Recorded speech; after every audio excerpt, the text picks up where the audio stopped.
सौगात देंगे आज? बिल्कुल, और बार बार मैंने इस बात को कहा है कि बिहार प्रधानमंत्री जी की प्राथमिकताओं में है और बिहार में बार बार उनका आना, ये मुझे लगता है शायद 9वीं बार पिछले 1 साल में, जब से केंद्र में तीसरी बार प्रधानमंत्री जी के नेतृत्व में एनडीए की सरकार बनी है, 9वीं बार उनका बिहार आना अपने में दर्शाता है कि एक विकसित बिहार का संकल्प प्रधानमंत्री जी के लिए कितनी बड़ी प्राथमिकता है।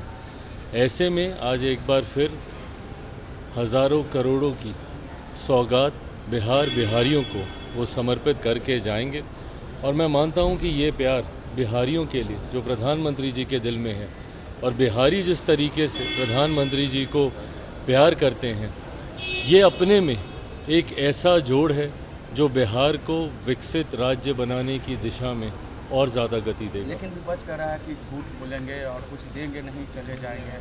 विपक्ष और कहेगा क्या? विपक्ष इस बात से घबराया हुआ है कि क्योंकि मुद्दा तो इसी बात को ये लोग बनाना चाहते थे ना कि प्रधानमंत्री जी ने बिहार के लिए क्या किया, प्रधानमंत्री जी बिहार आते नहीं, प्रधानमंत्री जी बिहार को देखते नहीं, जब चुनाव आता है तभी बिहार आते हैं, यही बातें विपक्ष मुद्दा बनाता।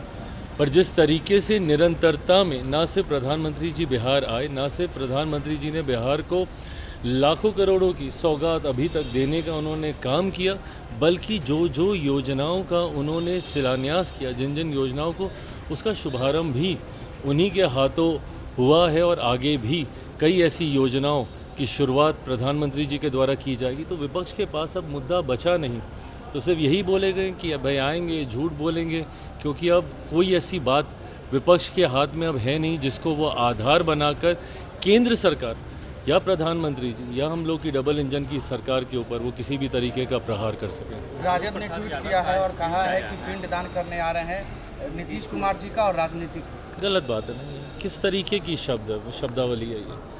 इस तरीके से भाई बार बार मैंने कहा है कि आप कीजिए ना, नीतियों के ऊपर आप सवाल उठाइए, एसआईआर को लेकर आपने मुद्दा बनाया हुआ है, बनाइए, इन सारी बातों को आप बोलिए जो आपको लगती हैं कि भाई नीतिगत तरीके से गलत फैसले हैं।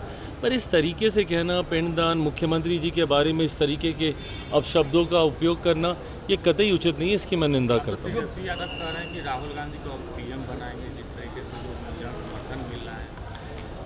आज किस तरीके से राजद कांग्रेस के पीछे कुछ लग्गू की तरह लगी हुई है, किस तरीके से राहुल गांधी जी को ये लोग पूरे प्रदेश में घुमा रहे हैं, ये अपने में दर्शाता है ना कि भैया राजद की ताकत कितनी ज़्यादा घट चुकी है कि एक ऐसा दल जिसके लिए कहा जाता था कि शायद बिहार में अब कुछ बचा नहीं है, उस दल को साथ में ले लेकर इन लोगों को घूमना पड़ रहा है। तो ऐसे में ये बात स्पष्ट है कि राजद पूरी तरीके से अपना जनाधार खो चुकी है और अब कांग्रेस जैसा दल जिसका देश भर में जनाधार कमज़ोर हो चुका है, उसके सहारे बिहार की नैया अब ये लोग पार करना चाहते हैं।